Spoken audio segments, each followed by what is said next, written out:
Mesdames et Messieurs, je voudrais tout d'abord exprimer mes sincères remerciements à son Excellence le Président Alpha Condé pour m'avoir invité et chacun d'entre nous, en qualité de partenaire et ami de la Guinée, à cet événement très important sur le plan national de développement économique et social, PN2ES, de son pays.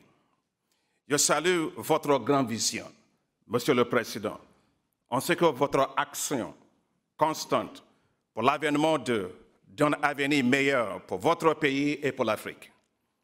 Vous avez toujours fait montrer de cette passion depuis votre passage en France en tant que président de la Fédération des étudiants Afrique noire en France, FIANF, d'où vous avez entamé votre carrière politique pour rentrer au pays à Conakry et construire une Guinée prospère.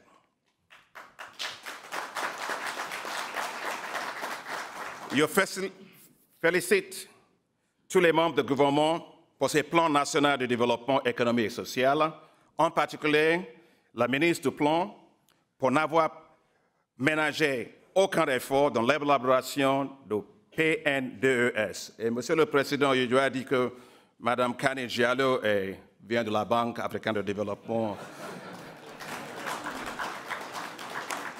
Ça fait partie de notre contribution de capital.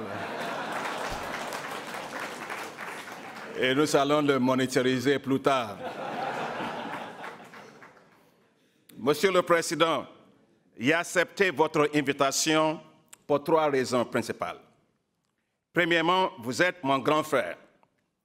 Et en tant que tel, j'ai le devoir de vous honorer comme vous appelez.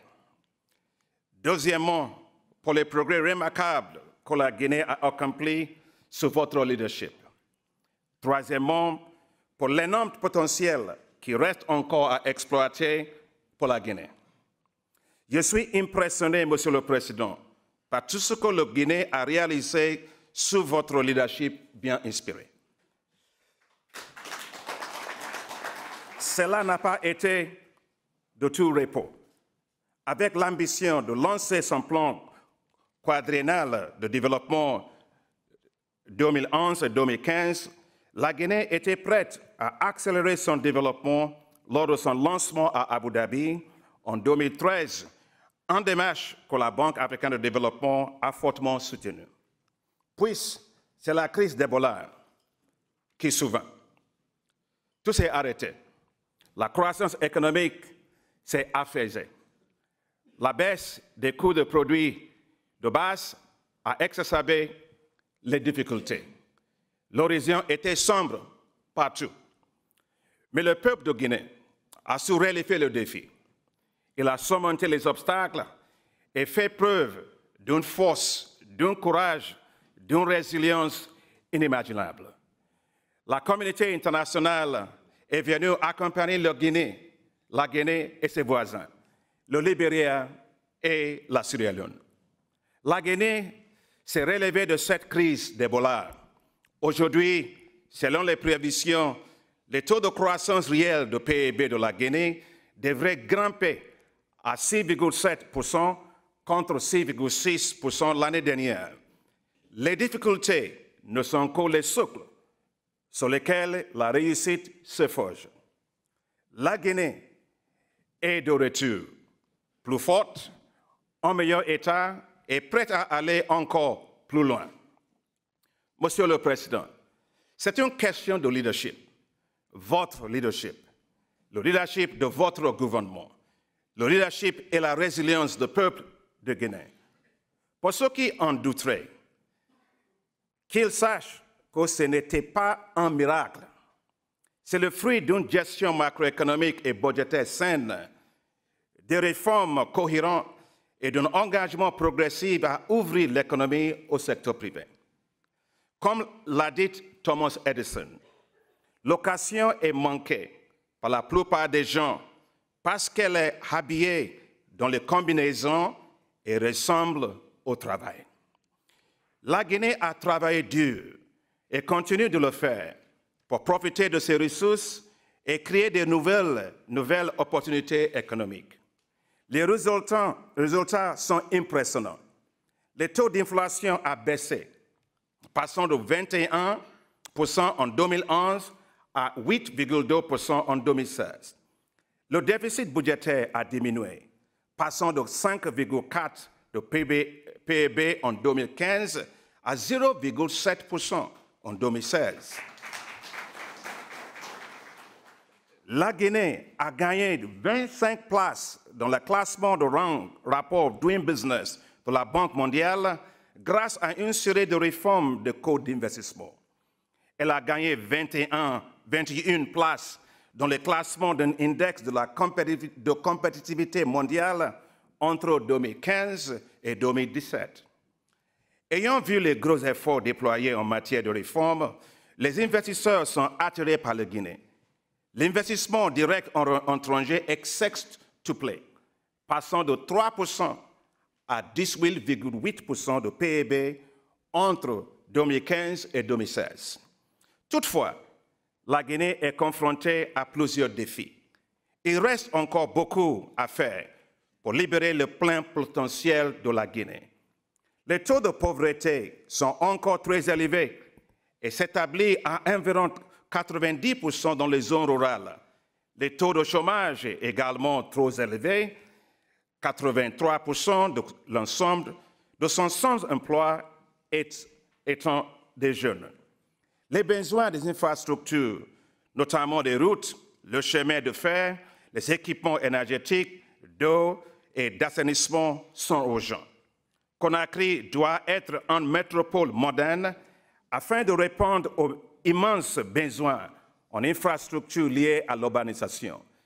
Il faudrait développer le capital humain pour parvenir à une croissance inclusive. Mais je vois apparaître des lueurs d'espoir.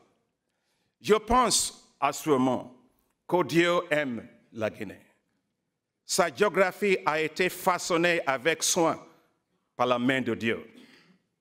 Toutes ces 4 régions naturelles regorgent de richesses et qui n'attendent que d'être mises en valeur.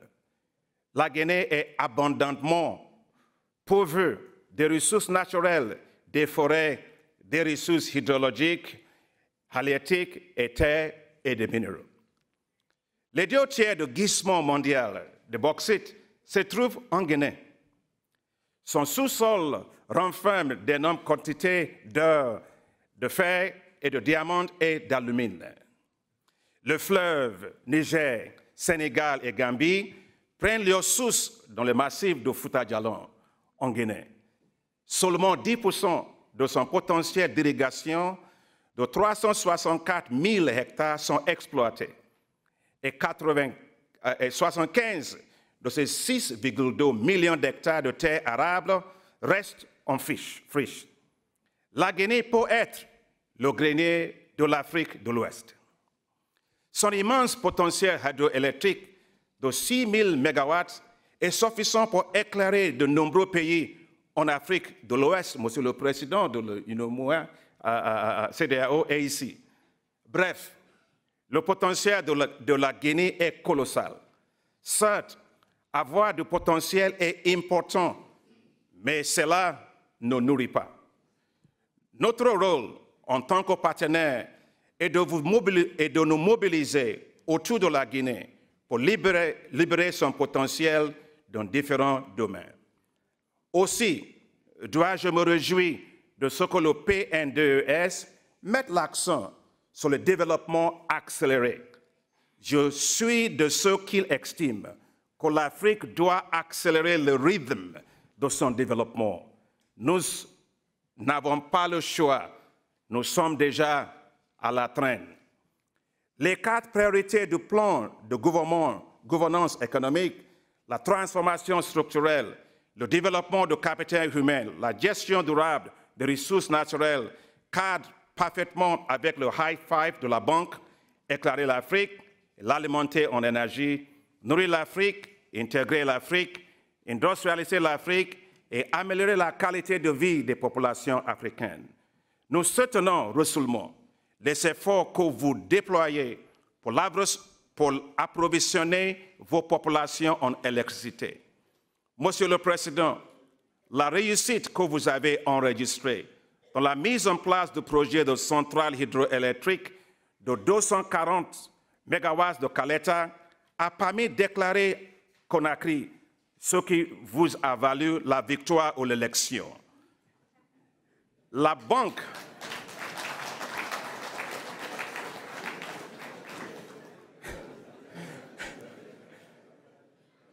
africaine de développement est fière d'avoir financé ces études de faisabilité du projet de Caleta et l'interconnexion entre la Guinée, la Guinée-Bissau, le Sénégal et la Gambie. Nous soutenons totalement votre ambition de libérer l'immense potentiel que recèle le secteur agricole de la Guinée. Vous avez également notre soutien entier pour l'accent que vous mettez sur la gouvernance économique. Elle est essentielle pour garantir une gestion transparente et prudente des abondantes ressources en réserve en ressources naturelles et minérales de la Guinée. La facilité africaine de soutien juridique de la Banque a été mise à contribution pour appuyer la Guinée dans l'élaboration de ce code minier, la révision des contrats et des concessions exploitants miniers et la finalisation de la loi relative au PPP. Je suis heureux de savoir que le nouveau code minier et la loi relative au PPP a été voté par le Parlement. Nous soutenons résolument les efforts que vous menez pour continuer d'asseoir la gouvernance politique grâce au pluralisme, à la décentralisation et la gouvernance économique, ainsi qu'à travers de lutte contre la corruption, la transparence budgétaire et la responsabilisation. La Banque africaine de développement a confiance en la Guinée. Et nous avons confiance en votre leadership, Monsieur le Président, pour mener à bien le PNDES. Cette confiance repose sur l'excellente qualité de partenariat entre la Guinée et la Banque africaine de développement qui s'est noué de 1974. C'est un mariage pour le développement qui dure depuis maintenant 43 ans. Et vous conviendrez avec moi que la longévité d'un tel mariage témoigne de sa grande solidité. Pendant cette période, la Banque a investi plus de 1 milliard de dollars américains en Guinée et les nombreux fruits de notre mariage pour le développement sont visibles dans de divers secteurs, notamment ceux de l'énergie, et de l'assainissement et dans le domaine du renforcement de capacités institutionnelles, de la gouvernance économique et de l'intégration régionale. Aujourd'hui, au moment que vous procédez au lancement de PNDES, la Banque africaine de développement, votre banque se tient résolument à vos côtés. La Banque a démarré avec le gouvernement guinéen l'élaboration de son nouveau document de stratégie pays pour la période 2018 à 2022, qui est intégralement aligné sur le PNDES. Il nous revient à tous, en tant que partenaires au développement, de fournir l'appui voulu au gouvernement de la Guinée pour la mise en œuvre réussie du PNDES. Le PNDES mérite que nous lui apportions notre soutien total. Envisagez un instant l'avenir de la Guinée.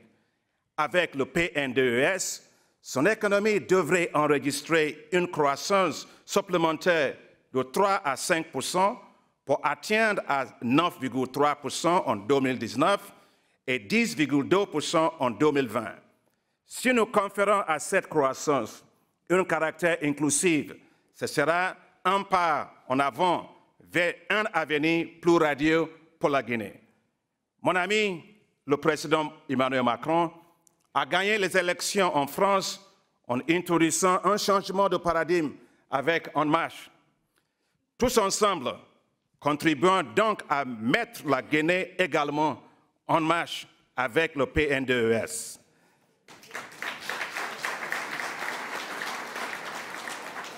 C'est un changement de paradigme qui transformera les vies de plus de 12 millions de personnes. C'est un mouvement porteur d'un nouvel espoir et de prospérité pour la jeunesse de la Guinée qui aspire à un avenir meilleur. C'est un mouvement qui aidera la Guinée à libérer son potentiel, son plein potentiel. J'ai donc le plaisir d'annoncer, Monsieur le Président, que la Banque africaine de développement, votre banque, promet d'engager la somme de 703 millions de dollars américains pour la mise en œuvre de PNDES. En marche le PNDES, en marche la Guinée. Je vous remercie.